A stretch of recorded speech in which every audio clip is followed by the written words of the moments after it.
आप देख रहे हैं प्राइम टीवी, सच साहस सरोकार।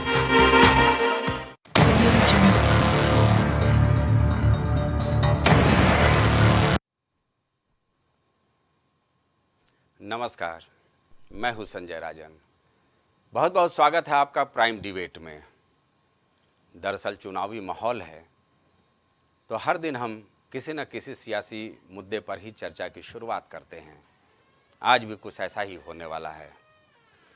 दोस्तों, कल यानी शुक्रवार को कांग्रेस अपने घोषणा पत्र जारी करने जा रही है। वैसे देखा जाए तो 16 मार्च को ही कांग्रेस ने देश के युवा, किसान, महिला और श्रमिकों के लिए 5 न्यायों के तहत 25 गारंटी जारी कर दी है। कल जारी होने वाले घोषणा पत्र के दौरान सांसद राहुल गांधी मौजूद रहेंगे। अभी तक ये सूचना है, जबकि कांग्रेस के राष्ट्रीय अध्यक्ष मल्लिकार्जुन खड़गे घोषणा पत्र जारी करेंगे।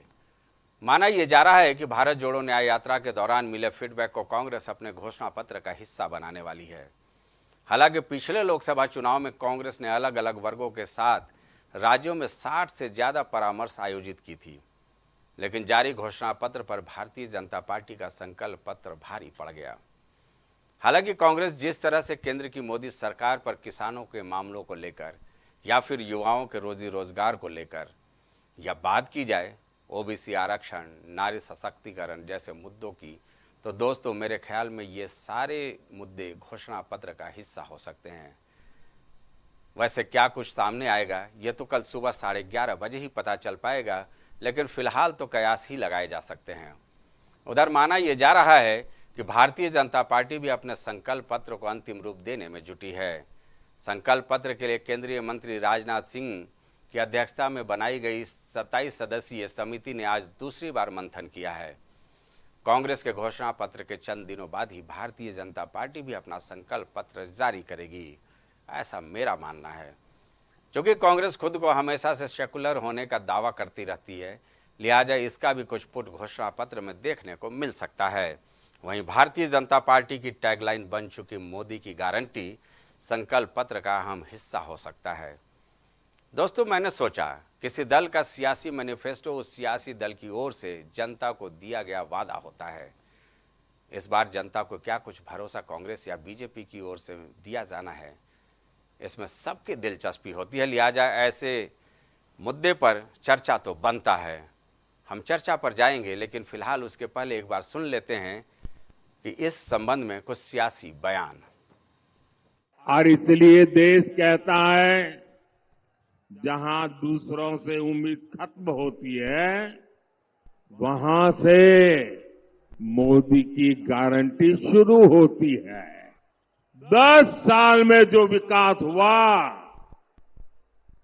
बहुत बड़ी लंबी लिस्ट है। हिंदुस्तान के हर इलाके में हुआ, हिंदुस्तान के हर परिवार तक पहुंचा। बहुत कुछ हुआ है, लेकिन आप याद रखिए, ये जो 10 साल में हुआ है ना, 10 साल में जो विकास हुआ है ना, वो तो सिर्फ ट्रेलर है, ट्रेलर। 10 बछोरे जा होलो, 10 बछोरे जा होलो, ओटा ट्रेलर छिलो। अभी तो मुझे बहुत करना है। अभी तो हमें देश को बहुत आगे लेकर जाना है। अभी तो हमें पश्चिम बंगाल को बहुत आगे ले जाना है। 20 दिन पहले मोदी जी गुलबर्गा आए थे, जो पहली मेरी कॉन्स्टिट्यूंसी थी, और पहला भाषण उन्होंने कलबुर्गी से ही शुरू किया इलेक्शन का। ठीक है, वो करने दो, हमको कोई चिंता नहीं, लेकिन आप चुनावी प्रचार करो अपने पैसे पे, और आपने जो चंदा उठाया है उस पैसे से आप इलेक्शन चुनाव प्रचार करो। लेकिन सरकारी पैसों के ऊपर सरकारी जो सहूलतें मिलते हैं उसको लेकर अगर आप घूमते रहोगे तो देश का उद्धार नहीं होगा।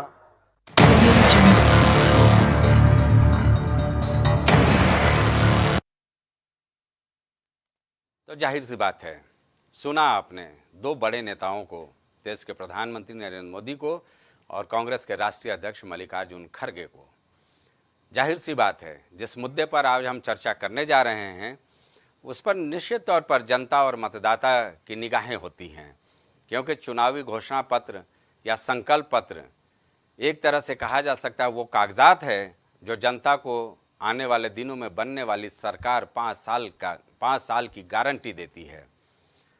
भारतीय जनता पार्टी के बारे में बात कर लें तो निश्चित तौर पर 2019 में करीब 7500 सुझाव पेटियां लगाई गई थी। 306 रथों के जरिए, सोशल मीडिया के जरिए जनता से सुझाव लिया गया था और उसके बाद जो संकल्प पत्र जारी किया गया था उसमें से करीब करीब भारतीय जनता पार्टी बड़े मुद्दों को साधने में कामयाब रही। राम मंदिर, कश्मीर में से धारा 370 की समाप्ति, धर्म और राष्ट्रवाद के इरादे पर आगे बढ़ने का संकल्प, अमृतकाल के लिए 75 लक्ष्य पर आगे बढ़ने की बात, किसानों को पेंशन, छोटे दुकानदारों के लिए पेंशन, आतंकवाद पर जीरो टॉलरेंस, यूसीसी लागू करना, एक साथ चुनाव कराना यानी वन नेशन वन इलेक्शन, हर एक परिवार को पक्का मकान, आयुष्मान भारत, समान नागरिक संहिता, ये तमाम ऐसे मुद्दे थे जिस पर भारतीय जनता पार्टी ने जनता को एक गारंटी दी थी अपने संकल्प पत्र के जरिए।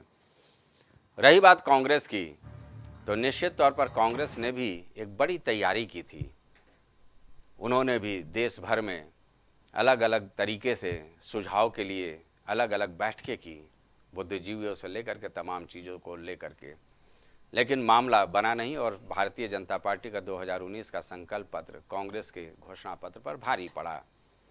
अब जबकि एक बार फिर वो मामला आ चुका है जब कांग्रेस अपना घोषणा पत्र जारी करने जा रही है। 16 मार्च को आपको याद होगा, 16 मार्च को कांग्रेस ने 5 न्याय और 25 गारंटी का ऐलान किया था देशवासियों के लिए। उसको लेकर के एक पत्र भी जारी किया गया था कांग्रेस का, और घर घर अभियान भी चलाने जा रही है कांग्रेस। करीब 8 करोड़ मतदाताओं के घर घर जाएंगे और ये 25 न्याय और जो गारंटी है 25, उसका पत्र उनको बांटा जाएगा, यानी विशेष अभियान चलाया जाएगा। कुल मिलाकर के ये कहा जाएगा कि दोनों तरफ से तैयारियां हैं। इस पर हम आगे भी चर्चा करेंगे। चर्चा के लिए हमारे साथ हमारे मेहमान जुड़ चुके हैं, तो निश्चित तौर पर आज का चर्चा काफ़ी गंभीर होने वाला है, क्योंकि जन सरोकार से जुड़ा हुआ ये मामला है। चाहे वो कांग्रेस के घोषणा पत्र की बात की जाए या बीजेपी के संकल्प पत्र की बात की जाए, एक बेहतरीन पैनल हमारे साथ होगा। तब तक मैं आपको कुछ बता देता हूं कि 5 न्याय जिसका जिक्र 16 मार्च को कांग्रेस ने किया था वो है युवा न्याय, नारी न्याय, किसान न्याय, श्रमिक न्याय और हिस्सेदारी न्याय। इन 5 न्याय के तहत 25 गारंटियों की बात की गई थी। हमें लगता है कि कल के जारी होने वाले घोषणा पत्र में इसका भी जिक्र साफ तौर पर देखने को मिलेगा, जब 11:30 बजे कांग्रेस मुख्यालय में मल्लिकार्जुन खड़गे ये घोषणा पत्र जारी करेंगे और उस समय राहुल गांधी भी मौजूद रहेंगे। भारत न्याय जोड़ो यात्रा के दौरान राहुल गांधी को जो फीडबैक मिला है या उनके पूरी टीम को जो फीडबैक मिला है उसको लेकर भी घोषणा पत्र में जिक्र होने की संभावना जताई जा रही है। सबसे पहले बात कर लें कांग्रेस के घोषणा पत्र की, तो युवा न्याय में 30 लाख युवाओं को नौकरी की गारंटी की बात कही गई थी। कैलेंडर जारी करके भर्ती प्रक्रिया करने की बात की गई थी। शिक्षित युवाओं को 1 लाख रुपए देने की बात हुई थी। पेपर लीक से मुक्ति और 5,000 करोड़ का एक स्टार्टअप फंड बनाने का वादा किया गया है कांग्रेस की ओर से, जो इन्होंने 16 मार्च को अपना 5 न्याय और 25 गारंटी जारी की है। किसान न्याय में बात की गई थी, एमएसपी तय की जाएगी, किसानों के यंत्र से जीएसटी मुक्त होगी, बीमा की राशि सीधे किसानों के खाते में भेजी जाएगी। नारी न्याय की बात की जाए तो 50% नौकरी में आरक्षण, हर गरीब परिवार की महिला को 1 लाख रुपए, अधिकार मैत्री बनाई जाएगी जो महिलाओं को सरकारी योजनाओं की जानकारी देगी, निचले स्तर पर, ब्लॉक स्तर पर ये काम करेंगी। और श्रमिक न्याय की बात की जाए तो 400 रुपये दैनिक मजदूरी, 25 लाख तक हेल्थ केयर, शहरी क्षेत्र के लिए मनरेगा जैसी योजना, असंगठित मजदूरों के लिए बीमा, कॉन्ट्रैक्ट सिस्टम बंद किया जाना, ये कांग्रेस की गारंटी है 25, उसका मैं जिक्र कर रहा हूँ। अब चलिए संकल्प पत्र की बात कर ली जाए भारतीय जनता पार्टी की। तो राजनाथ सिंह की अगुवाई में 27 सदस्यीय समिति आज दूसरी बार मंथन की है और हमें लगता है कि कांग्रेस के घोषणा पत्र जारी होने के चंद दिनों के भीतर ही भारतीय जनता पार्टी का भी संकल्प पत्र सबके सामने होगा। मेरा ये मानना है कि सारे सियासी दल, चाहे वो घोषणा पत्र के जरिए या संकल्प पत्र के जरिए, जो जनता से वादा करते हैं, जनता को अपने खाते में करने के लिए ये एक कोशिश होती है। मीडिया की भाषा में कई बार कहा जाता है कि एक लोक लुभावन घोषणा पत्र है। कई बातें हकीकत में भी होती हैं। भारतीय जनता पार्टी ने जो राष्ट्रवाद को लेकर के कई घोषणाएं की थी 2019 के संकल्प पत्र में, उसको करके भी दिखाया है। जैसा कि मैंने कहा, यूसीसी की बात की जाए, राम मंदिर की बात की जाए, राम मंदिर बन चुका है, 370 खत्म हो चुका है, आतंकवाद को लेकर के जीरो टॉलरेंस की नीति कायम है। ये तमाम ऐसे मुद्दे हैं। एक गंभीर चर्चा के लिए हमारे साथ पैनल जुड़ चुका है। सबसे पहले हम सारे मेहमानों का स्वागत करेंगे प्राइम टीवी के इस डिबेट कार्यक्रम में। केसी जैन साहब भारतीय जनता पार्टी का पक्ष रखेंगे, हमारे साथ वो मौजूद हैं। आपका बहुत बहुत स्वागत है। आजम खान साहब समाजवादी पार्टी का पक्ष रखने के लिए हमारे साथ स्टूडियो में मौजूद हैं। वैभव त्रिपाठी जी एक बार फिर जुड़ चुके हैं, जो कांग्रेस का पक्ष रखते हैं, और इस चर्चा को आगे बढ़ाने के लिए हमारे साथ मौजूद हैं सुनील त्रिपाठी जी, वरिष्ठ पत्रकार। सबसे पहले हम चलेंगे वैभव जी के पास। वैभव जी, भाई, लोकतंत्र के महापर्व में वो दिन आ ही गया जो जनता से वादा आप करने जा रहे हैं, कल वो जारी होगा घोषणा पत्र के रूप में। क्या कुछ संभावनाएं हैं? देखिए, कांग्रेस भी आप बड़ा विस्तार से चर्चा कर रहे थे, बता रहे थे कि कैसे कैसे मुद्दे इकट्ठे किए गए। हमारे नेता राहुल गांधी ने 10,000 किलोमीटर की यात्रा की, उसमें भारत जोड़ो यात्रा और यात्रा की, और जनता के बीच जाके सीधे संवाद करके जो चीजें निकल के आई उसी को 5 न्याय और 25 गारंटी के रूप में हमने कही है। और जन भावना ये है कि जो राहुल गांधी कहते हैं वो जरूर, जो मोदी जी करते हैं पलट जाते हैं उसको जुमला कह के किनारे। हम उनकी तरफ न जाके हम ये बताना चाहते हैं कि जो हुआ न्याय, युवाओं को, जो युवा पढ़ के निकलेगा उसको 1 साल की अप्रेंटिसशिप दी जाएगी। अब आप इस बात को सोचिए कि टाटा मोटर्स हो, ताज होटल हो, बड़े बड़े हॉस्पिटल्स हो, ऐसी अलग अलग जगह, जो बड़े बड़े जगह जाके वो युवा अप्रेंटिस करेगा, तो 1 साल के बाद जब वो निकलेगा तो उसको एक बेहतर रोजगार का अवसर मिलेगा और कोई भी कंपनी उसको तुरंत हायर, तो एक अच्छा रोजगार का माहौल बनेगा, जिससे कि युवाओं को प्राइवेट सेक्टर में भी अच्छे रोजगार। दूसरा, 30 लाख नौकरी की बात की है राहुल गांधी ने। 30 लाख जो खाली पद है उसको कैलेंडर वाइज हम तत्काल करेंगे। और आगे आते हैं जो अग्निवीर योजना की बात है। अग्निवीर योजना से युवाओं के सपनों पे कुठाराघात किया इस सरकार, उसको हम रद्द करके सेनानक जो 15 वर्ष की भर्ती होती है उसको लागू करें। किसानों के साथ इस सरकार ने धोखा किया। 2014 में मोदी जी ने कहा था कि हम किसानों की आय दोगुनी करें, लेकिन वो किसानों की आय दोगुनी की बजाय आधी हो गई, क्योंकि कृषि उर्वरक, कृषि यंत्र, ये सारे के दाम जो है वो लगभग 3 गुना तक बढ़, इसको जीएसटी के दायरे में ला, जिसकी वजह से किसानों का जो खर्चा था वो बहुत तेजी से बढ़ गया। और एमएसपी में चूंकि कोई खास वृद्धि नहीं कर पाए मोदी जी, क्योंकि उनका सूचना भी नहीं है। मैं आपको बताता हूँ कि वाजपेयी जी जब सरकार थी उस समय भी हर साल 3% एमएसपी बढ़ती थी, और मोदी जी जब से 14 से आए हैं हर साल 3% एवरेज एमएसपी बढ़ती। लेकिन हमारी जो सरकार बीच में 10 साल की रही, डॉक्टर मनमोहन सिंह जी की सरकार, उसने लगभग 10% एवरेज एमएसपी हर साल बढ़ाई। इसी वजह से 200 रुपए का धान जो था वो 1500 तक पहुंच गया। तो हम उस एमएसपी को दिखाते हैं। हमने कहा है, जो हमारे गारंटी में है, कि हम स्वामीनाथन आयोग की जो रिपोर्ट है उसके अनुसार एमएसपी क्या है। मोदी जी ने आय दोगुनी करने के लिए कही थी, आधी कर दी। अभी 2 साल पहले उन्होंने कृषि कानूनों को वापस लेते हुए ये वादा किया था किसानों से, जो कि लगभग 700 किसानों के शहादत के बाद वापस जिनको समझ आया कि वापस करना है, उन्होंने कहा कि हम एमएसपी की गारंटी का कानून, लेकिन 2 साल बीत गए और नहीं।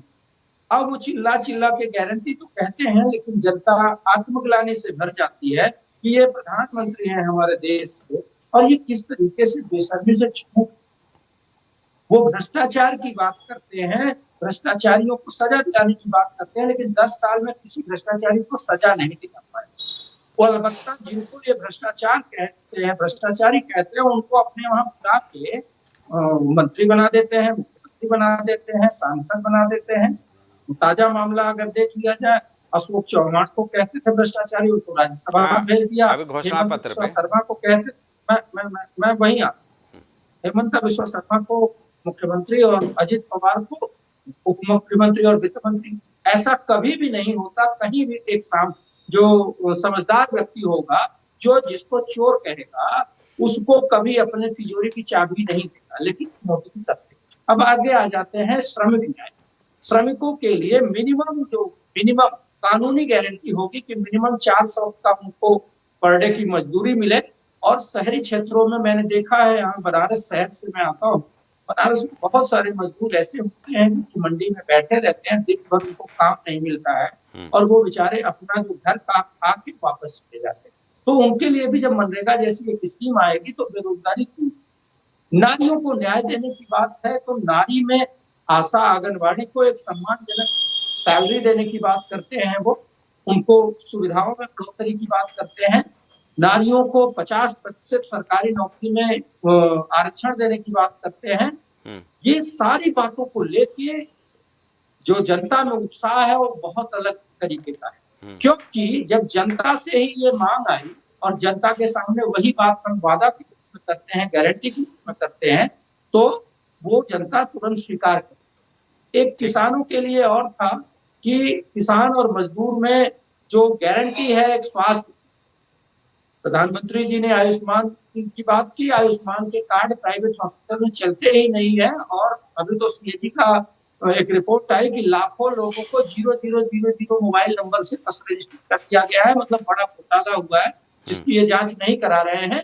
लेकिन हमारी सरकार ने इन सभी वादों पे कुछ न कुछ काम किया है। जब हमारी इंडिया की बिहार में सरकार थी तो हमने युवाओं को नौकरी देने का काम किया, ये प्रमाणित बात है।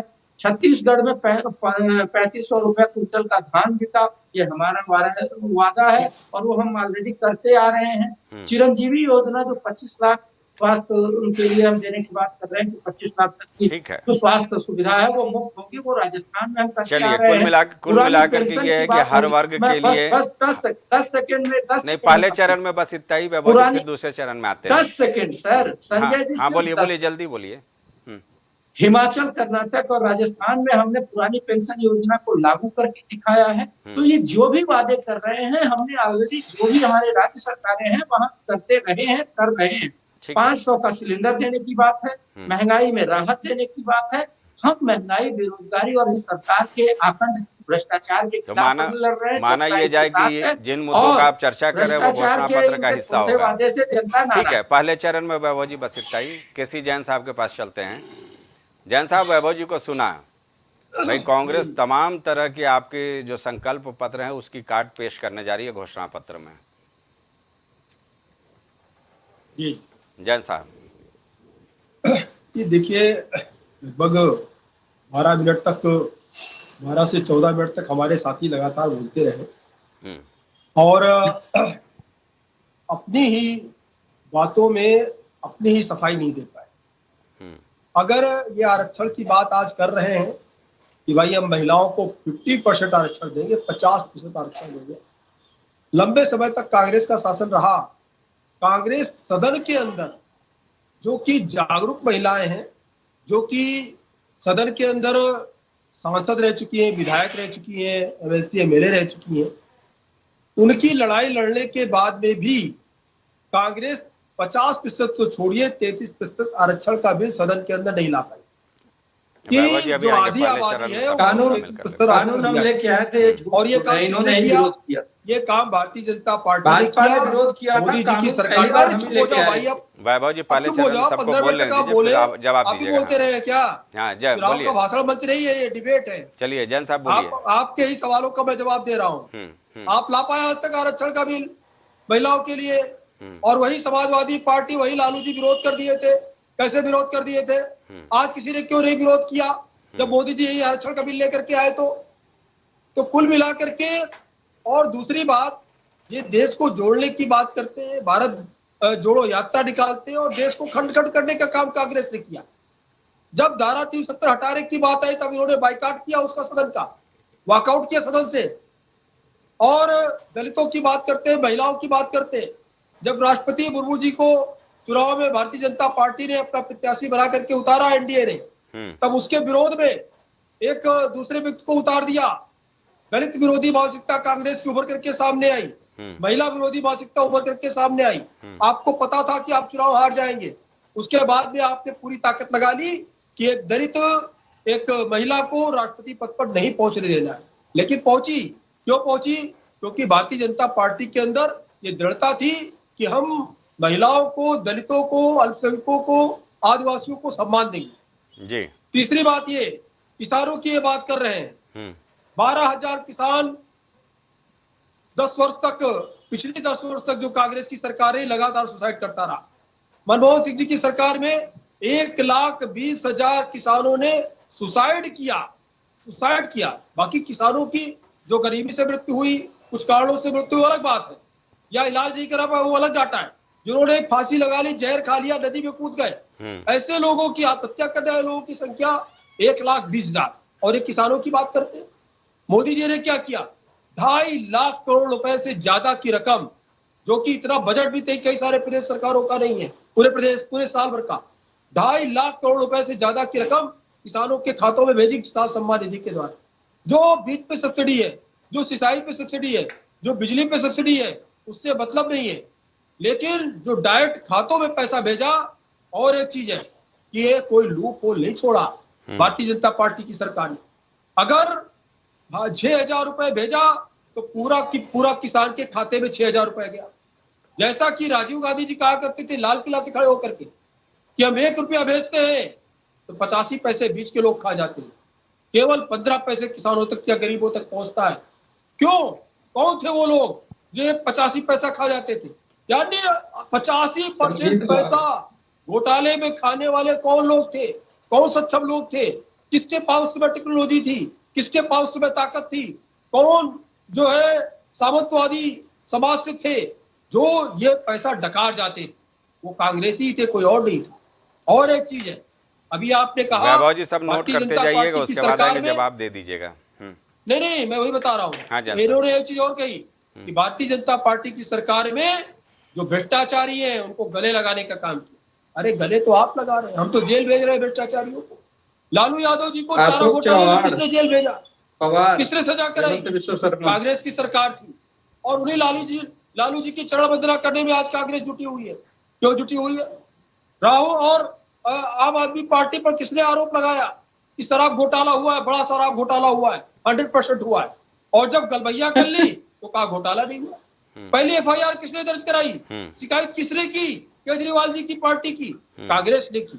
कांग्रेस ने कहा कि सबसे बड़ा घोटाला हुआ, स्कैम हुआ, बड़ा स्कैम हुआ है शराब घोटाले के नाम।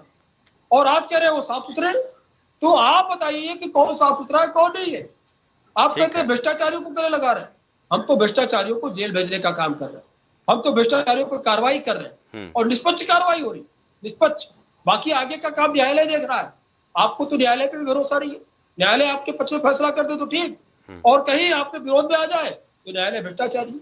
और एक चीज है, हमारे बूथ लेवल के कार्यकर्ता से लेकर के हमारे जो मंत्री है, कैबिनेट मंत्री है केंद्र सरकार में, वो भी कार्यकर्ता बनके काम करने के लिए तैयार है। और हमने जो वादे किए, हमने वो वादे पूरे किए, और हमारा जो संकल्प पत्र आएगा उन सारी चीजों को भी हम पूरा करेंगे। तो भारतीय जनता पार्टी पर लगातार जनता भरोसा जता रही। जिसको आप लिटमस टेस्ट कर रहे थे, आप उसमें फेल हो गए। आपको याद है मध्य प्रदेश, छत्तीसगढ़ और राजस्थान में क्या हुआ? आप देखिए कि वहां से भारतीय जनता पार्टी जीती और बड़े अंतर से के साथ जीती, यानी कि जनता हमारे साथ में है। ठीक है जय और साहब। उत्तर प्रदेश में जिससे आप गठबंधन कर रहे हैं वो तो छोड़ करके आपको भाग रहे हैं, भारतीय जनता पार्टी के पास में आ रहे हैं। इस दम पे आप दम भर रहे हैं कि हम जीतेंगे। आपको क्या लगता है कि जनता बेवकूफ है क्या? जनता केवल लालच के बल पे आपको वोट देगी क्या? पहले चरण में हम जनता निर्णय लेती है, फैसला करती है। ठीक है। और जनता का फैसला जब आए उसको सिरोधार्य करना चाहिए। ठीक तब है मत जय कहिएगा साहब, कि ईवीएम में घोटाला पहले हो। चरण में जरा मैं और लोगों को भी जोड़ लूं। जी। आजम खान साहब हमारे साथ हैं। भाई आपने सुना बीजेपी का, आप चूंकि कांग्रेस के साथ हैं और कांग्रेस का कल घोषणा पत्र आने वाला है। हालांकि समाजवादी पार्टी भी अपना घोषणा पत्र जारी करती है हर बार, लेकिन इस बार चूंकि इंडिया गठबंधन है तो हमें लगता है कि साझा ही घोषणा पत्र होगा। आपको क्या उम्मीदें हैं, क्या जनता से आप वादा करने जा रहे हो? समाजवादी पार्टी और इंडिया अलायंस अपने तमाम मीटिंगों में और तमाम रैलियों में जो भी रहा बार बार कहते रहे हैं कि हम किसानों के मुद्दे पे हम चाहते हैं कि किसान की एमएसपी लीगल हो, यानी C2+ जो 50% किसान की मांग है वो एमएसपी लीगल हो। दूसरी ये है कि किसानों के अब तक के कर्ज माफ़ किए जाएं। जब हम कॉरपोरेट घरानों के 15 लाख करोड़ माफ़ कर सकते हैं तो अपने अन्नदाता गरीब किसान के पैसे क्यों नहीं माफ़ कर सकते हैं? तो हमारा इंडिया अलायंस और समाजवादी पार्टी का मानना है कि किसानों के कर्ज माफ़ होने चाहिए, न कि कॉरपोरेट घरानों के कर्ज माफ़ होने चाहिए। युवाओं को जो बेरोजगारी है, एनसीआरबी का डाटा कहता है कि 24 घंटे में 36 युवा आत्महत्या कर रहा है। इसको केसी जैन साहब पढ़ना नहीं चाहेंगे। और दूसरा एनसीआरबी का डाटा ये भी कहता है कि पिछले 10 सालों में 1 लाख किसानों ने आत्महत्या की है इन्हीं सब परेशानियों को लेके, और 24 घंटे में 30 किसान आत्महत्या कर रहा है, ये एनसीआरबी कह रही है। इन सब चीज़ों पे इनका ध्यान नहीं जाएगा। तो हमारा मुख्य मुद्दा है युवा और किसान, नौजवान और किसान, उनको नौकरी मिलनी चाहिए और किसानों की जो एमएसपी की है उसे लीगलाइज होनी चाहिए और उनकी कर्ज माफ़ी होगी। युवाओं को सरकारी नौकरी दी जाएगी, उसके अलावा प्राइवेट नौकरियों में भी उन्हें प्रतिनिधित्व दिया जाएगा। कॉरपोरेट घरानों को ये छूट नहीं दी जाएगी कि वो जो दलित समाज से, पिछड़ा समाज से, अल्पसंख्यक समाज से उसकी भागीदारी वहाँ सुनिश्चित होनी चाहिए। और सरकारी नौकरियाँ जब दी जाएंगी, यकीनन जो संविधान में भीमराव अम्बेडकर जी बाबा साहब ने दिया है, आरक्षण की जो व्यवस्था दी है वो व्यवस्था पूरी होगी। ये सारी चीज़ें अभी भाजपा संविधान के साथ खिलवाड़ कर रही है, लोकतंत्र के साथ खिलवाड़ कर रही है। आज ही इनके मुख्यमंत्री काशी और मथुरा पे चले जाते हैं। अरे भाई साहब, जब आपको अगर अपने 10 साल के काम पे इतना भरोसा है, कानून व्यवस्था पे भरोसा है, विकास पे भरोसा है, तो सांप्रदायिकता की राजनीति करने की ज़रूरत क्या है? हिंदू मुसलमान की ज़रूरत क्या है? यकीनन कहीं ना कहीं आप अपने विकास के एजेंडे से पिछड़ जाते हैं और सांप्रदायिक ध्रुवीकरण की राजनीति करते हैं। इल्ज़ाम विपक्ष पे लगाते हैं कि वो सांप्रदायिक ध्रुवीकरण कर रहा है। अगर वो बचाव करता है तो उसको भी आप उसके ऊपर इल्ज़ाम लगाने की कोशिश करते हैं। तो इंडिया अलायंस और समाजवादी पार्टी मिलके किसान और नौजवान उसके एजेंडे के मुख्य बिंदु हैं। उसके साथ साथ जो महिलाएं हैं उनको जो आधी आबादी है उनको 50% आरक्षण के साथ साथ जो 1 लाख रुपए प्रति महिला देने का वादा किया गया है वो भी पूरा किया जाएगा। ये तमाम मुद्दे हैं जो आने वाले संकल्प पत्र में आपको दिखाई देंगे। हो सकता है कुछ और मुद्दे हों जो कि संकल्प पत्र में आपको दिखाई दें। ठीक है सुनील जी, जी सबकी बातें सुनिए आप, आपका भी विश्लेषण चाहेंगे। देखिए संजय जी, अभी हमारे वैभव त्रिपाठी जी बड़े बेबाक स्थिति में बोल रहे थे, महंगाई, भ्रष्टाचार। मैं बड़ा निवेदन साथ कहना चाह रहा हूं कि कांग्रेस की सरकार इस देश में सबसे ज्यादा शासन में रही। आपने अपने कार्यकाल में कितने बेरोजगारों को रोजगार दिया, कितना महंगाई कंट्रोल किया, कितना किसानों को राहत दी। मैं तीनों को आ रहा हूं, बोलीजिएगा। जी जी, आपकी सरकार थी तो 5,000-6,000 रुपए की आप चर्चा करते हैं कि मोदी जी किसान सम्मान निधि दे दिए, कोई 6,000 बहुत नहीं है। 5,000 रुपए के लिए आपके द्वारा किसानों को 15 दिन की जेल कटाई जाती थी लगान और सिंचाई के लिए, जिसको स्वर्गीय मुलायम सिंह जी ने खत्म किया इस व्यवस्था को। इसके लिए मैं उनको धन्यवाद देता हूं। दूसरी बात, आप ही कार्यकाल में अरहर दाल आज से 10 साल 12 साल पहले 250 रुपए प्रति केजी बिकी और न बिकी हो। संजय जी आप वरिष्ठ पत्रकार हैं, मैं गलत कर रहा हूं तो मेरा खंडन कीजिएगा। 250 रुपए किलो बिकी दाल, थाली दाल गायब हो गई थी। क्या महंगाई पे आप चर्चा करेंगे? आप कह रहे हैं किसानों के साथ धोखा हो रहा है। क्या धोखा हो रहा है? हाँ ये जरूर है कि जो जीएसटी लग रही है, अगर आप सरकार आती तो जीएसटी आप चर्चा करें, मैं आपको सम्मान करता हूँ, जीएसटी नहीं होनी चाहिए कृषि यंत्रों पे, लेकिन किसानों को जो सुविधाएं मिल रही हैं उसके लिए संजय जी मैं प्राइम टीवी और इंडिया वॉच और 2 चैनलों को और धन्यवाद देना चाह रहा हूं। हम लोगों ने व्यक्तिगत लड़ाई लड़ी चैनलों के माध्यम से कि जो डीबीटी जो सब्सिडी आ रही किसानों की वो किसानों के खाते में आए और सब्सिडी काट करके ही उसको भुगतान किया जाए। पहले क्या था कि किसान अनाज खरीदा उसके बाद सब्सिडी मिलती थी, या बीज खरीदा या जो चीज खरीदा था सब्सिडी बाद मिलती थी। योगी आदित्यनाथ जी ने हम लोगों की इस बात को संज्ञान में लिया और अब ये स्थिति हो गई है कि किसान को सब्सिडी काट करके ही बीज लेना पड़ेगा। दूसरी कृषि यंत्रों की जो आप चर्चा कर रहे हैं, मैं एग्रीकल्चर डिपार्टमेंट काफी समय से देख रहा हूं, कृषि विभाग में भी घोटालों का अंबार लगा रहता था। जिसको चाहते थे नेता, अफसर और आईएएस ब्यूरोक्रेट्स, वही लोग कृषि यंत्र पाते थे। लेकिन आज योगी जी ने हम लोगों की और प्राइम टीवी की मेहनत के बल पर आज डीएम को कमेटी का अध्यक्ष बना दिया गया है, लॉटरी सिस्टम लागू कर दिया गया है कि अब ये नहीं कि सांसद जी पाए, विधायक जी पाए, जो वरिष्ठ लोगों पाए, किसान ना पाए। इसके लिए मैं योगी आदित्यनाथ को धन्यवाद देता हूं कि उन्होंने इस बात को संज्ञान में लिया। प्राइम टीवी ने भी मेहनत की इसके लिए और हम लोग भी मेहनत किए। आज किसानों को जो है कृषि यंत्र लॉटरी सिस्टम से मिल रहे हैं। तीसरी बात करो जी, स्वामीनाथन की आप चर्चा कर रहे हैं, अच्छी बात है। क्या स्वामीनाथन रिपोर्ट आपके कार्यकाल में नहीं आई थी? ये भाजपा कार्यकाल में आई है, आप कहां थे? कुल मिला के कांग्रेस की बात कोई इस देशवासी सुनना ही नहीं चाह रहे हैं। अभी राहुल जी का मैं बयान देख रहा था यूट्यूब पे, उन्होंने कहा जो हिंदुओं में असुर्रा है हमको उनसे लड़ना है। अरे असुर्रा और असुर में कितना अंतर है। आप जब इस तरह वक्तव्य देंगे शक्ति है उससे हमको लड़ना है, अरे शक्ति तो हमारे भी अंदर, आपके अंदर यही शक्ति चली जाती है। हम लोग किस स्थिति में आ जाते हैं, परिवार छोड़ देता है, शमशान पहुंच जाते हैं। वही शक्ति हमारे और आपके अंदर विराजमान है जो हमको आपको जीवित करती है, प्रेरणा देती है। वो आप हमको शक्ति से लड़ना। ऐसी बातें आप रखोगे तो आपकी बात कौन सुनेगा? वैभव जी सुन रहे होंगे, वैभव जी बुरा लग रहा है कि ये पूछे असुर्रा कहा कि नहीं कहा, हमको असुरों से लड़ना। अरे हिंदू धर्म में असुर्रा है। तीसरी बात, जो आप अपना गिना रहे हैं, दूसरे गिना रहे हैं कि विश्वकर्मा को इसमें कर दिया गया, अजित पवार को शामिल कर लिया गया। मान्यवर, आपकी सरकार में लालू जी क्या भक्त हैं, धर्मराज हैं? दूसरी बात, केजरीवाल जी के जो भी जैन साहब ने कहा, सही कहा कि केजरीवाल का शराब घोटाला किसने शुरू किया था, और केजरीवाल जी ने शीला दीक्षित घोटाला ले लेके चौराहों तक घूमे के देखिए कांग्रेस कर रही है। तो कुल मिला संजय जी, हर राजनीतिक दल जनता से प्यार कम, कुर्सी से प्यार ज्यादा चाह रहा है कि हमारी कुर्सी सलामत रहे, जनता की जो स्थिति आए उससे मतलब नहीं है। और अभी हमारे भाई आजम जी कह रहे थे कि 1 लाख रुपया हम लोग देंगे। मैं बड़ा निवेदन साथ कहना चाह रहा हूं कि 1 लाख रुपया तो आप देंगे, देश कहां जाएगा? उसी टैक्स पेयर को मार डालना चाह रहे हैं आप लोग क्या? जिसके बच्चों की फीस के लिए व्यवस्था नहीं है, कैसे बच्चे पढ़ा रहा है, कैसे वो income tax, house tax, water tax दे रहा है। आप इस पर भी तो गंभीरता सोचिए। बिल्कुल सही। आप पैसा कहां से लेके आएंगे उस टैक्स पेयर के लिए जो दिन रात इस देश के लिए मरा जा रहा, चाहे मोदी जी हो और चाहे मनमोहन सिंह जी हो। अगर आज देश बढ़ रहा है तो मैं उस टैक्स पेयर का नमन कर रहा हूं जिसके बल पर देश बढ़ रहा है। न मोदी जी के बल पर बढ़ रहा है, न मनमोहन जी के बल पर बढ़ा। अगर वो मेहनत न करता टैक्स पेयर तो संजय जी पैसा कहां से आता? आप लोग हर चीज फ्री फ्री फ्री। अरे एक बार ये भी कर दीजिए कि कोरोना से मीडियम क्लास इतना परेशान हुआ है, उनके बच्चों की फीसें कोई राहत करा दीजिए। मैं तो छोटे लोगों के बीच में बैठता हूं, इस समय देखिए शैक्षिक शिक्षा सत्र शुरू हो गया है, मीडियम क्लास बहुत परेशान मनमानी तरीके से।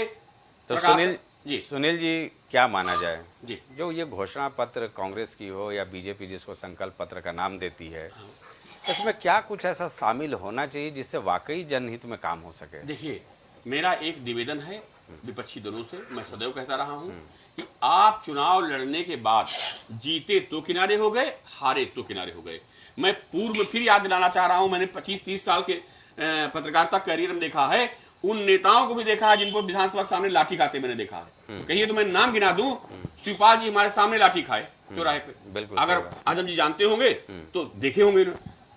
जो नेता जनता की बात लाठी नहीं खाएगा, फेसबुक यूट्यूब इस पे चलता रहेगा, मैं मानता हूं जनता भी उसको नकारती रहेगी। आप चुनाव हारने के बाद चिंतन नहीं करते हैं। भारतीय जनता पार्टी को मैं तारीफ नहीं कर रहा हूं, लेकिन मैंने देखा है कि जो आरएसएस विंग आपकी है, जैसे आप समझ रहे होंगे, वो हमेशा चिंतन और मनन में लगी रहती है। अगर वो हारते हैं तो किन कारणों से हारे, जीते तो भविष्य में कैसे जीत बरकरार रहेगी, इस पर चिंतन होती है। लेकिन हमारा विपक्ष जो है, उत्तर प्रदेश में भी स्थानीय निकाय चुनाव हुआ, कांग्रेस कोई बड़ा नेता आया हो बता दीजिए। तो फिर आप चाहते जनता आप साथ रहे, कैसे आप साथ रहेगी? जनता परेशान है, मजबूर है, फिर भी भारतीय जनता पार्टी साथ जीने के लिए। जबकि सुनील जी, मैंने देखा था स्थानीय निकाय चुनाव में मुख्यमंत्री खुद गए चुनावी यही तो सभा भारतीय कर रहे थे। जनता पार्टी की उपलब्धियों। जी सही कह रहे हैं जी वैभव जी, बताएं। ये सवाल एक तो है, केसी जैन साहब के समझिए। जो आरोप थे उसका जवाब दे दीजिए, और दूसरा सुनील जी देखिए, ने जो आपको सुझाव पहले दिया उस पर। हम भाजपा के साथी का जवाब दे देते हैं। राष्ट्रपति चुनाव बस यही के तो आप लिए लोग एक गलती में, हम लोग मीडिया ने आदिवासी भाजपा महिला साथी की नहीं, बात सच्चाई आप बर्दाश्त कीजिए वैभव जी। आदरणीय सुनील जी, मैं आपकी बात का जवाब दूंगा। जी मैं जी, आपसे बोलिए लड़ने बोलिए, के लिए हाँ नहीं। बोलिए। और आपसे बहुत अच्छा संजय जी ने कहा कि आप बताइए कि क्या किया जाए, जिससे तो मैं तो ये उम्मीद में था कि आप कुछ सुझाव देंगे तो मैं उस बात को आगे बढ़ाऊंगा। मैंने सुझाव तो दिया, लेकिन जनता आपने बीच में आप रहिए, मैं कहाँ कह रहा हूँ बात कह दी तो हम थोड़ा सा अब प्लीज हाँ ठीक ऐसे है, टाइम ठीक है। पास हो जाएगा। जी जी, बोलिए बोलिए। हाँ राष्ट्रपति चुनाव में एक आदिवासी महिला के लिए हमारे महामहिम राष्ट्रपति मुर्मू जी की बात कर रहे थे। देश ने देखा है, आपने उनको राष्ट्रपति तो बना दिया, लेकिन उनके अपॉइंटमेंट पूर्व राज्यपाल सत्यपाल मलिक जी कहते हैं कि पीएमओ तय करता है। ऐसा कभी नहीं हुआ, इतना अपमान किसी भी राष्ट्रपति का किसी प्रधानमंत्री ने नहीं किया। महिला, उनका अपमान ऐसे भी किया। और दलित, और वो दो कोविंद जी भी दलित थे। कोविंद जी को ना संसद के शिलान्यास में आपने आने दिया, ना संसद के उद्घाटन में महामहिम मुर्मू जी को आने दिया। ये आपने सम्मान किया है या अपमान किया है, जनता देख रही है। जनता राष्ट्रपति बनाने के लिए भी तैयार नहीं थे। अब महिला, जरा इनकी आवाज बात सुन ले। हाँ फिर हम लोग बताते हैं। हाँ प्लीज, मुझे इतना कुछ नहीं पता। महिला आरक्षण की ये बात कर रहे थे। महिला आरक्षण का पहला विधेयक जो था वो हमारी पार्टी ने ले आया था, और यही भाजपा के लोग विरोध कर रहे थे। इनको पता नहीं है, पहले वापस पढ़ गलत बात, गलत बात आंदोलनरत 700 किसान जब समर्थन ले रखा शहीद था, हो जाते हैं, इनके मंत्री का एक छोकरा है जिसने गाड़ियों से 4 किसानों को रौंद दिया। इनके सहयोगी समाजवादी पार्टी ने विरोध किया था। हाँ लालू ठीक जी है। ने विरोध किया था, समाजवादी पार्टी ने विरोध किया था, भारतीय जनता पार्टी ने विरोध नहीं किया था। अब अगर ऐसे ही बोलना था संजय जी, नहीं वैभव जी बोलिए बोलिए। नहीं, ठीक है गलत ठीक है। गलत बयानबाजी मत करिए, बिल्कुल आप जैन साहब आरोपों का और जवाब दे दीजिएगा, वैभव जी को अपनी बोल बात लेना। बयानबाजी आप झूठी कर रहे हैं। आप प्रश्रय दे रहे हैं हेमंत बिस्वा शर्मा को चोर आप कहते थे और मुख्यमंत्री बना दिया। आप पहले ऐसे व्यक्ति हैं जिनके पास इतनी समझ नहीं है कि जिसको मैं चोर मानता हूं उसको घर की तिजोरी का चाबी क्यों दूंगा। कोई दुनिया में, पूरे विश्व में एक उदाहरण बताइए जो ये कहता हो कि सामने वाला ये चोर अच्छा, है, चोर और जैसे थे ही कि वो नहीं, आया आप बता उसको दीजिए चाबी आप। दे दी हो। वो चोर हेमंत थे बिस्वा कि नहीं, शर्मा आप हो, बता दीजिए आप। अजीत पवार हो, वित्त मंत्री बना दिए। आप बता दीजिए आप ना, हमको चोर सिखा थे रहे कि हैं, नहीं थोड़ा थे? शांत रहिए, जवाब सुन लीजिए। हमारे साथ आ गए ये तो जो बात बात कह रहे चोर। किसानों को जब 5,000 आपके रुपए साथ थे देने तो की चोर बात, नहीं थे, अरे 500 तब तो आप बड़ी रुपए उनकी महीने। वकालत करते थे। मैं आपको बता रहा हूँ कि किसानों को ये 500 दे रहे हैं, लेकिन किसानों से ले क्या रहे हैं? सभी कृषि संयंत्रों और बीजों के रेट बढ़ा के वसूली चल रही है जी।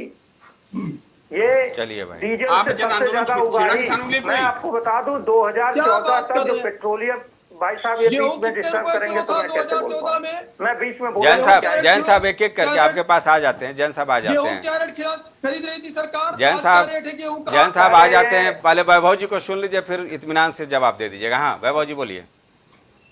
डीजल और पेट्रोल से 2014 तक जो सरकार रेवेन्यू अर्जित करती थी टैक्स के रूप में, वो 70-80 हजार करोड़ सालाना था, और इनकी सरकार में 4,80,000 करोड़ हो गया। वो टैक्स जो वसूल रहे हैं ना साहब, वो उसी गरीब किसान मजदूर से वसूल रहे हैं। जो गरीब का बच्चा गिग वर्कर है, बाइक से काम कर रहा है, घूम के माइक्रो फाइनेंस में नौकरी कर रहा है, उसका बच्चा वो जो तेल खरीदता है उसमें 70 की जगह 30 रुपए ज्यादा दे रहा है। ये बीच में बोलेंगे तो नहीं होगा। 30 रुपए ज्यादा एक एक करके हम लोगों को भी समझने में दिक्कत हो रही है।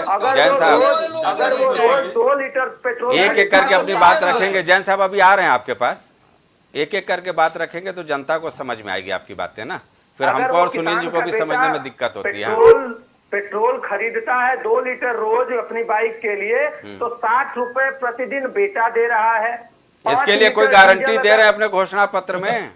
अरे हमने कहा है भाई, हम चाहते हैं कि 70 रुपए लीटर पेट्रोल हो, 50 रुपए लीटर डीजल हो। हमारी सरकार में था, अब तब था जब $122 कच्चा तेल था, और आज की सरकार में $60 कच्चा तेल है, और नरेंद्र मोदी जी किस गणित के हिसाब से $60 कच्चा तेल का ₹100 पेट्रोल पहुंचा देते हैं। 10 साल लूट करते हैं और जब चुनाव देखते हैं तो छूट कर देते हैं।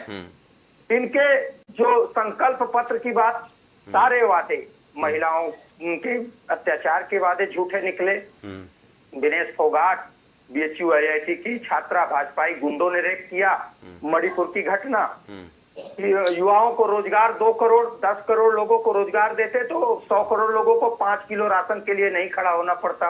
ये वादा नहीं पूरा किया। किसानों की आय दोगुनी करने की जगह आधी हो गई। वैभव जी, एक सवाल मेरा ले लीजिए। जी बिल्कुल। हमें लगता है कि अगर कांग्रेस में सब कुछ इतना बढ़िया है तो लगातार नेता क्यों कांग्रेस को छोड़ के जा रहे हैं? आज मुझे बड़ा अफसोस हुआ। मैं गौरव वल्लभ को मैं निजी चैनलों में सुनता था। ऐसा लगता है कि कांग्रेस का बहुत बेबाकी से वो पक्ष रखते हैं। वो आज भारतीय जनता पार्टी के खेमे में है।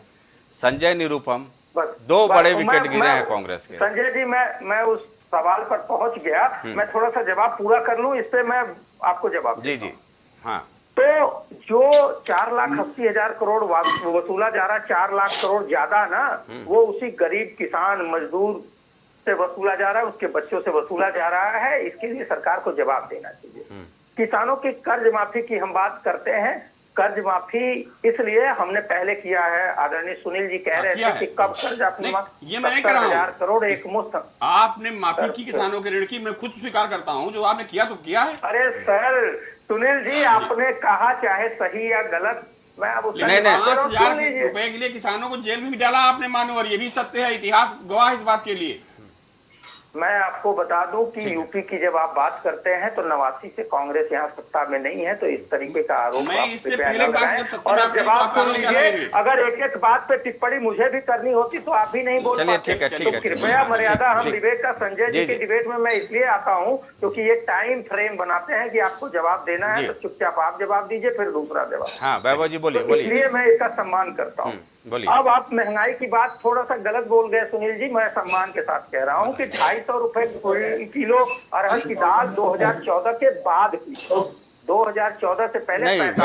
वैभव जी मुझे याद है, अभी जेल में गायत्री प्रजापति जी वो मुफ्त में दाल बांटने का कार्यक्रम किए थे, क्योंकि उस समय दाल की कीमत अपने चरम पर थी। 2017 नहीं, 2017 पर गया ही नहीं। आदरणीय मैं सुनील जी और संजय जी, समाजवादी पार्टी की सरकार भैया कब थी? 2012 में। 12 से 17 12 में। अरे 12 से बता रहा हूँ चुनाव की ही आप बात कर रहे हैं। नहीं, तब वो गायत्री प्रजापति उस समय मंत्री थे, मैं उसका कवरेज किया था। वो उस वक्त मुझे याद है सुनील जी, उस वक्त मुझे याद है, एक दिलचस्प वाकया भी सुना दूं कि मैं भी 5 किलो दाल घर के लिए लाया था। नहीं हाँ, क्योंकि वो सस्ता दौर नहीं था। नहीं, मैं हकीकत याद है। ठीक है वैभव जी, हाँ आगे कंटिन्यू करें। डिटेल भेजूंगा संजय जी, मैं बिल्कुल इस पे बात करूंगा। चर्चा में झूठ नहीं बोलता और मेरे नॉलेज के हिसाब से मैं सही बोल रहा हूँ। 2014 के बाद दाल 200 तक गई, फिर 240 तक गई, और उसके बाद क्या कहा था उस टाइम के प्रभात झा ने कि दाल और टमाटर वो खाएं जिनके गाल लाल लाल हो। ये बात प्रभात झा ने कही थी। मैं आपको अभी थोड़ा सा और आगे आ जाते हैं। चलिए ये मैं देख बिजली का वादा जेपी नड्डा जी ने विधानसभा 2022 की चुनाव में किया था किसानों से, और वादे से मुकर गए। आज तक मुफ्त नहीं, किसानों को जो सुविधा की बात आप कर रहे हैं, किसानों को 3 गुने रेट पर बिजली अब मिल रही है। 2017 में किस रेट पर बिजली थी और आज का रेट क्या है, सुनील जी अगर वापस मॉनिटर करेंगे तो आपको मेरी बात सही नजर आएगी। मोदी की गारंटी आ गई है 300 यूनिट मुफ्त और सोलर वाला कंप्लीट। स्वामीनाथन आयोग की रिपोर्ट, मैं इस बात को एडमिट करता हूं कि कांग्रेस की सरकार थी और स्वामीनाथन की रिपोर्ट आई थी। उस दौरान उस समय की वो परिस्थितियां नहीं थी, क्योंकि एक वैश्विक मंदी चल रही थी, उस पर हम वो नहीं कर रहे थे। लेकिन हमने किसानों के लिए जो व्यवस्था की, 10% मिनिमम सपोर्ट प्राइस हर साल बढ़ाया हमने, ये हम कर सकते थे, हमने वो किया।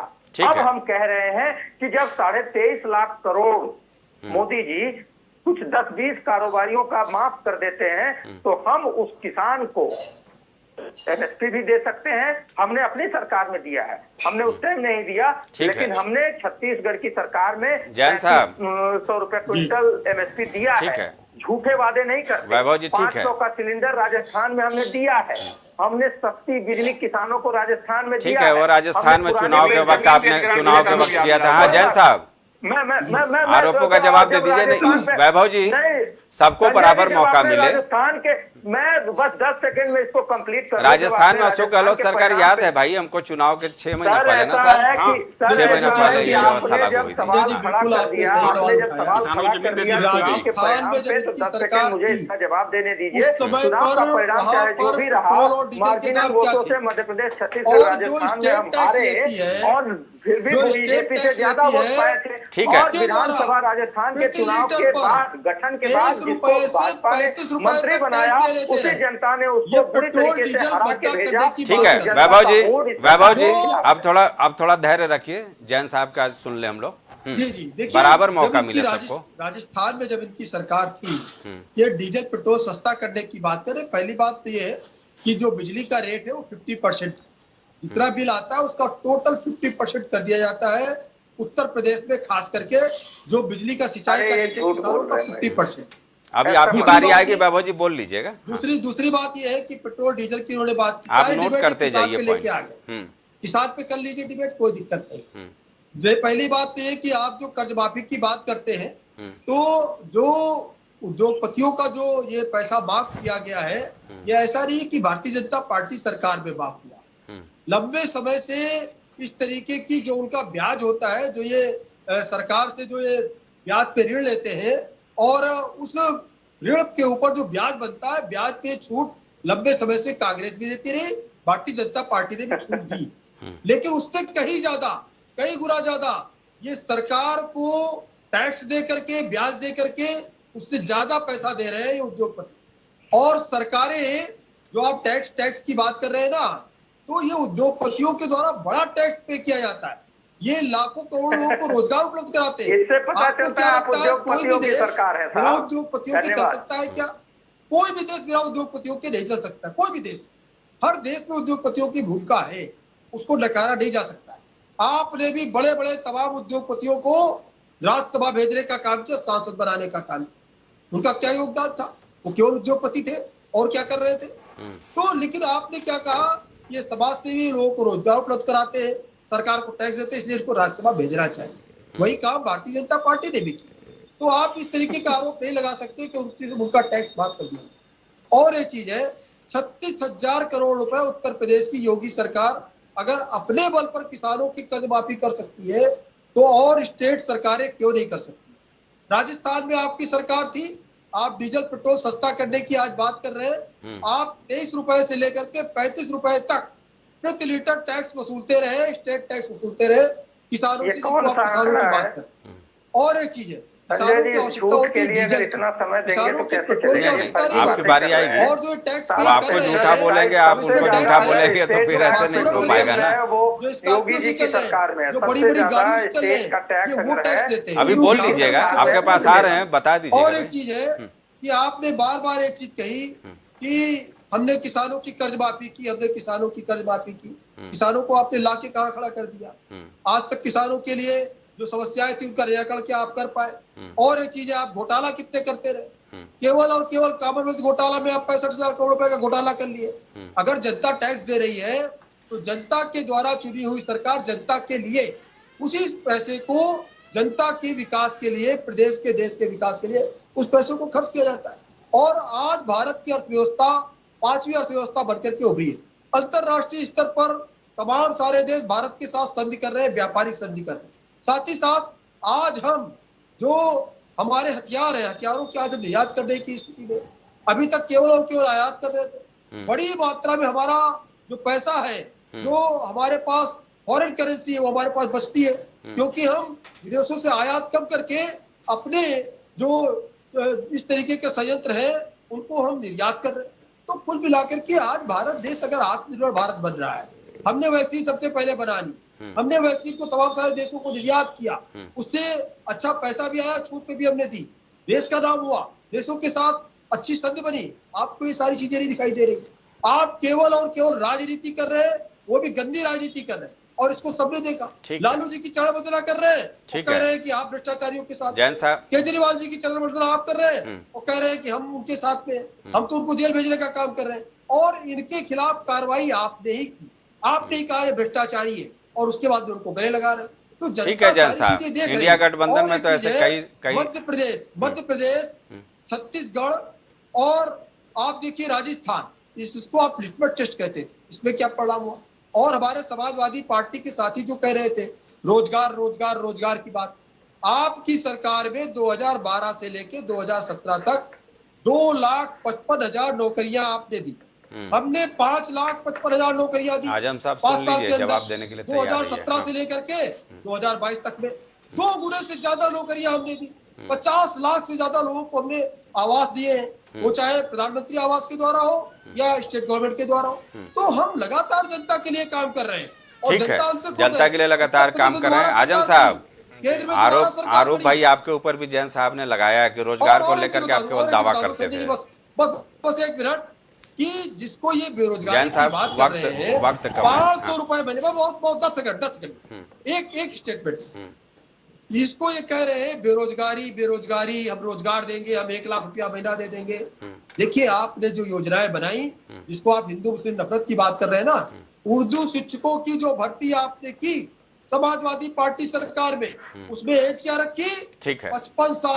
आजम साहब का जवाब ले लें, वक्त कम है। 55 साल एज की गई, और 500 रुपए महीने बेरोजगारी। आजम साहब जवाब दीजिए भाई, आजम साहब जवाब दीजिए जल्दी। संजय जी, 500 रुपए महीने अभी जैन साहब ठीक है, आजम साहब को जवाब दे लेने दीजिए, वक्त कम है, वक्त कम है। आज के डेट में डीजल और पेट्रोल पे सबसे ज्यादा टैक्स उत्तर प्रदेश सरकार ले रही है। डीजल पे 19.36% ले रही है, और आंकड़ा अभी आपके पास मोबाइल होगा, चेक कर लो ना, मैं तो एग्जैक्ट बता रहा हूँ। सुनो संजय जी, केसी जैन जी, आपके पास मोबाइल होगा, चेक कर लो, आप लोगों के पास भी होगा, चेक कर लो। रोजगार को लेकर जो आरोप लगाए भाई बताइए। 19.36% टैक्स ले रहे हैं, और पेट्रोल पे 17.08% टैक्स ले रहे हैं। ये हायर टैक्स है, पूरे भारत में सबसे ज्यादा उत्तर प्रदेश सरकार ले रही है।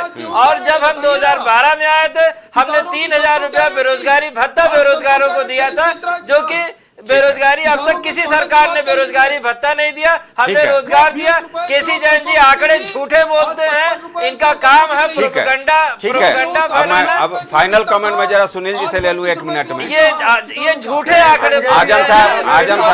आजम साहब वक्त इजाजत नहीं देता है, क्योंकि वक्त तय होता है। जैन साहब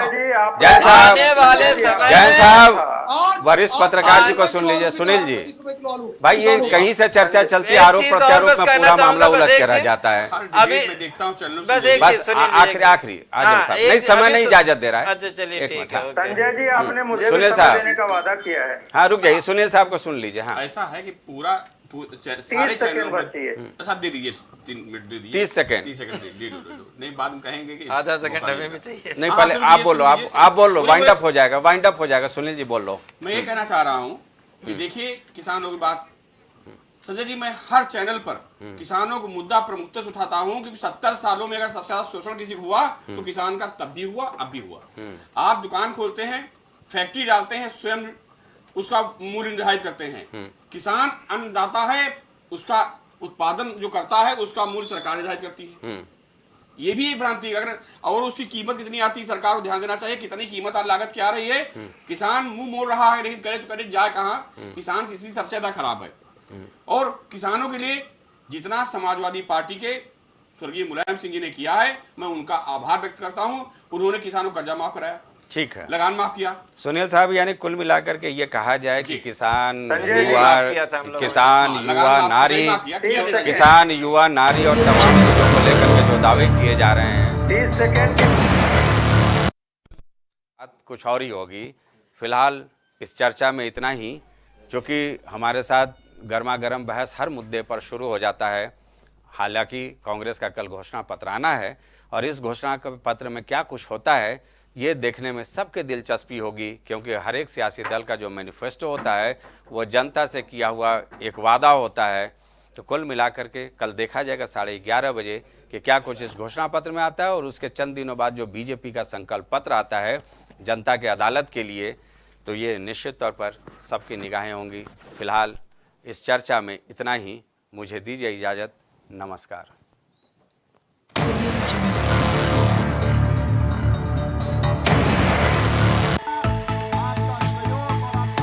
कुछ भाव पुष्प।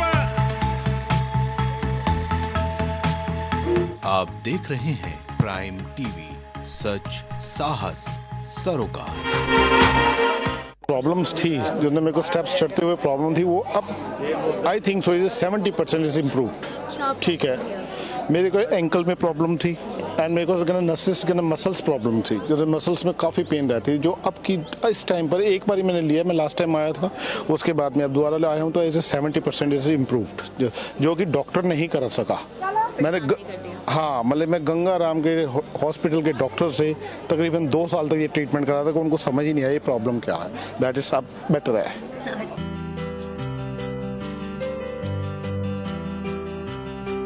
छूट नहीं पाएगी अब यूपी की कोई भी खबर, क्योंकि हर खबर पर होगी हमारी पैनी नजर। सच्ची खबरों पर रहेगा